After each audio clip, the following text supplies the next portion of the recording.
Bonjour à tous et bienvenue dans votre revue de presse de ce lundi 3 juin 2019. La livraison de ce lundi de la presse quotidienne traite notamment de politique et des effets collatéraux de la participation des principales figures de l'opposition au dialogue national initié par le président de la République, Macky Sall. Selon Sud Quotidien, le dialogue national a ce suite paradoxal qui a bien fini par disloquer la relative unité à laquelle l'opposition était parvenue à l'occasion de la dernière présidentielle du 24 février dernier. En témoigne, souligne le journal, les sorties à contre-courant des membres du Front de résistance nationale contre ou pour la participation au dialogue. Au boycott de Maître Wade et du PDS, de Cheikh Bamba Diène du FSD-BJ, Abdoulaye Mbaye de l'ACT, d'Ousmane Sonko de PASTEF qui qualifie de dialogue de cirque, voire Thierno Alassane Sall pour qui Macky appelle au dialogue parce qu'il est contraint par la situation économique du pays. S'opposent aujourd'hui les postures de Mamadou Diop de Croix, Oumar Sarr du PDS, Idrissa Seck représenté par Déthié Fall et autres professeurs Issa Sall qui prend le contre-pied de Sonko et refuse d'assimiler les concertations à un quelconque cirque, constate Sud Quotidien. Le parti de l'unité et du rassemblement pur fragilise la bande des quatre. Sonko l'achève, résume à ce sujet le quotidien critique et le journal de noter que le coordonnateur de cette formation politique, à savoir El Hadji Issa Sall, évoque l'urgence des dossiers Khalifa Sall et Karim Wade pour justifier, entre autres raisons, sa décision responsable de répondre au dialogue national, surtout par respect du peuple. Karim Wade, ancien ministre et fils de l'ancien président Abdoulaye Wade, vient en exil au Qatar depuis 2016, après avoir obtenu une grâce présidentielle, faisant suite à sa condamnation à 6 ans de prison en mars 2015 pour enrichissement illicite.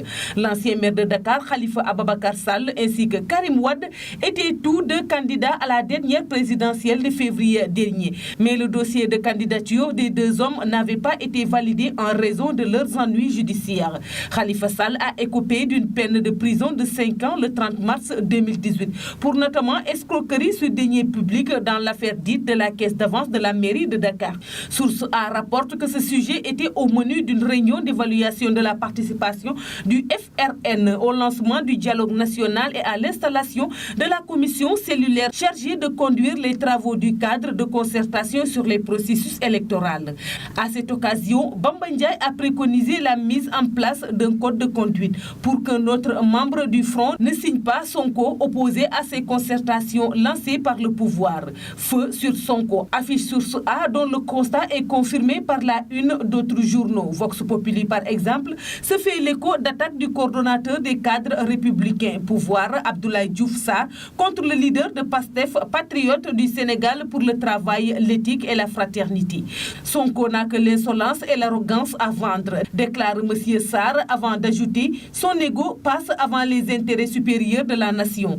Il est en passe de devenir le guignol de la scène politique sénégalaise. Il doit comprendre définitivement que l'heure n'est plus au buzz, à la théâtralisation, aux enfantillages et à la création d'événements imaginaires. » L'AS également ouvre sur quelques-unes des déclarations du coordonnateur des cadres républicains, par ailleurs ministre de la Santé et de l'Action sociale, parlant d'infantilisme et d'immaturité du leader de PASTEF. Libération souligne pour sa part un bras de fer au sommet du Parti démocratique sénégalais PDS, formation de l'ancien président Abdoulaye Wade, entre justement son fils Karim Wade et Oumar Sarr, son coordonnateur adjoint. Les raisons du clash affichent sur le même sujet le quotidien Enquête, selon lequel Oumar Sarr reproche à Abdoulaye Wade de satisfaire les moindres caprices de son fils Karim Wade, même si ceux-ci vont à l'encontre du PDS. Le point de non-retour a été cette fois-ci le refus in extremis de Wade et sur ordre de son fils de participer au dialogue national après avoir auparavant choisi Oumar Sarr et Dr Cheikh Dieng pour représenter le PDS à ces concertations, ajoute Enquête.